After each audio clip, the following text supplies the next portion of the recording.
Bienvenue sur Africa 24 dans cette nouvelle édition du 12-15. Voici les titres de l'actualité.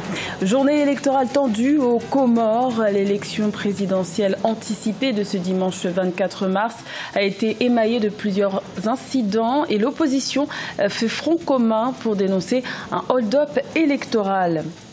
Le projet de zone de libre-échange continental peine à se mettre en place. Plus de 40 pays approuvent son lancement, mais il manque 7 signatures pour permettre l'entrée en vigueur du texte.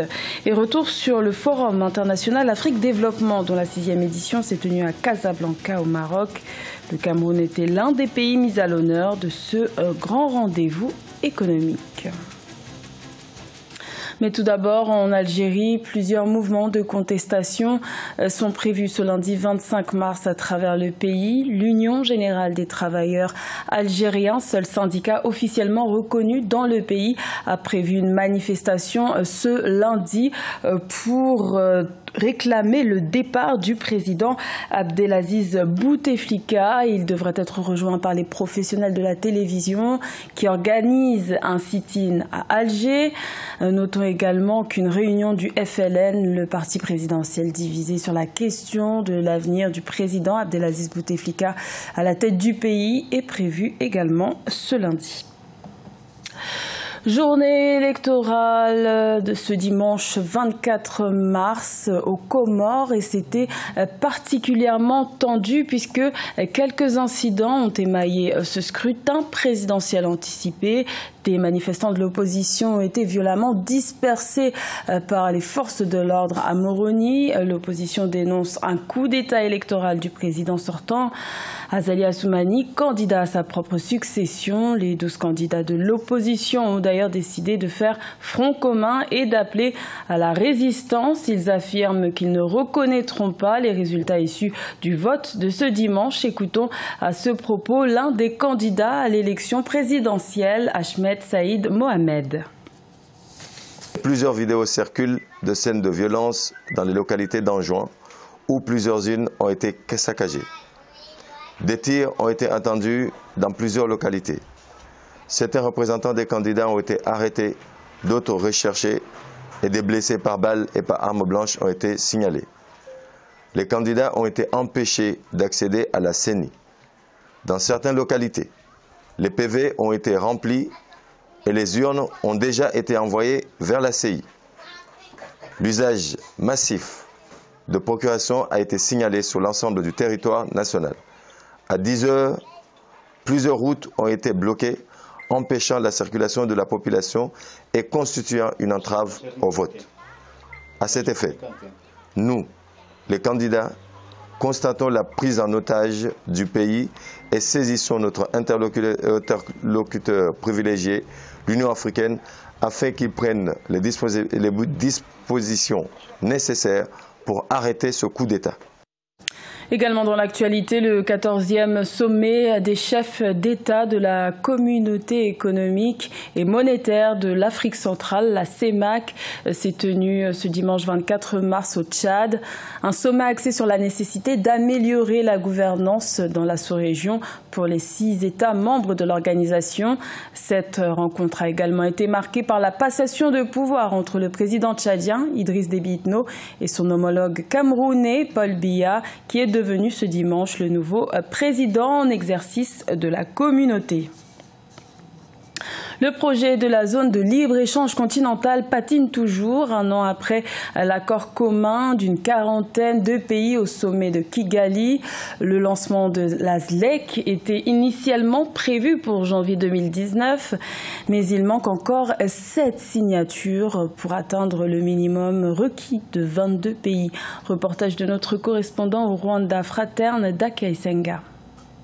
L'accord sur la zone de libre-échange continentale a été lancé à Kigali au Rwanda le 21 mars 2018. Le document historique avait été signé par 44 chefs d'État et de gouvernement africains sur 50 qui étaient présents. Les dirigeants africains s'étaient ensuite donné une année pour assembler des signatures nécessaires pour la mise en œuvre de cet accord. Quelques jours après la date butoir, quelques pays peinent encore à se décider. The problem, therefore, the challenge Le problème n'est pas la ratification des signatures si l'on se base sur les expériences passées. Par exemple, pour la communauté de l'Afrique de l'Est, le plus difficile n'a pas été la ratification du document l'établissant, mais dans sa mise en œuvre. Donc, le seul problème que nous avons, c'est que les aspirations des Africains ne riment pas avec la volonté politique et les discours des dirigeants. Pour lancer l'implémentation de l'accord sur la zone de libre-échange continentale, il faut au moins 22 signatures et selon l'Union africaine, il en manque 7. Selon les experts, le commerce intra-africain est estimé à 16%. La mise en œuvre effective de cet accord pourrait stimuler ce commerce pour atteindre 53% en éliminant les droits d'importation et les barrières non tarifaires. Nous demandons aux politiques de voir plus grand. Il faut qu'ils se souviennent que le secteur privé est le pilier de l'économie. Et on ne pourra jamais prospérer sans que l'on puisse faire les affaires entre nous en tant qu'Africains. Donc, ça ne sert vraiment à rien de protéger les intérêts politiques quand l'économie est mourante. La zone de libre-échange continentale est l'aboutissement d'une vision énoncée il y a près de 40 ans dans le plan d'action de Lagos adopté par les chefs d'État africains en 1980. Sa ratification et sa mise en œuvre effective feront du continent la plus grande zone de libre-échange du monde. Le Cameroun était l'un des pays mis à l'honneur au Forum international Afrique Développement qui s'est tenu au courant de ce mois de mars à Casablanca au Maroc. L'occasion pour les investisseurs de découvrir les potentialités de ce pays d'Afrique centrale. Reportage de notre envoyé spécial au Maroc, Sadou Alizé Mokhtar. Le Cameroun, l'une des destinations les plus attractives d'Afrique subsaharienne en termes d'investissement. Le pays représente une meilleure opportunité pour tous les acteurs de développement dans différents secteurs. La dynamique des réformes orientées vers l'implication du secteur privé, moteur de la croissance et principal pourvoyeur d'emplois, devrait faire du pays une économie émergente à l'horizon 2035. Nous avons un potentiel qui est énorme, qui est reconnu de par la diversité de l'économie, que ce soit dans le domaine agroécologique, que ce soit dans le domaine minier, que ce soit dans le domaine touristique. On peut faire beaucoup de choses au Cameroun. Bon, en plus, nous avons un cadre d'incitation. Nous avons fait voter une loi en 2013 qui est une loi suffisamment incitative. Présent au Forum international Afrique Développement, le Cameroun a, à travers le marché de l'investissement, invité opérateurs économiques et institutionnels internationaux à investir dans ces grands projets de développement. Nous avons plusieurs projets d'investissement à présenter aux investisseurs ici. Vous savez que le Cameroun aujourd'hui est un grand chantier. Vous savez que le pays vit essentiellement de l'agriculture.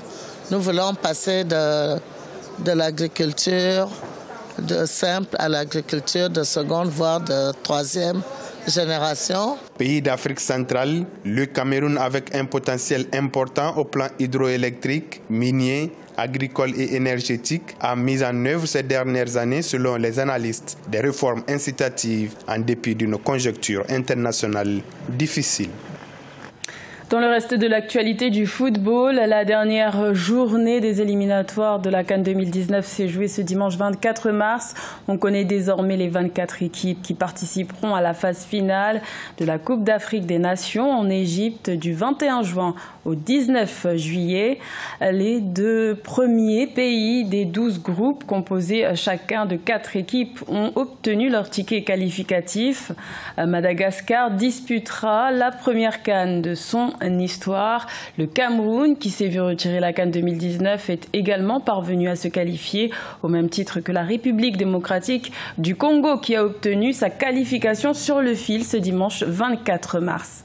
Le tirage au sort de cette 33e édition de la CAN est prévu le 12 avril 2019.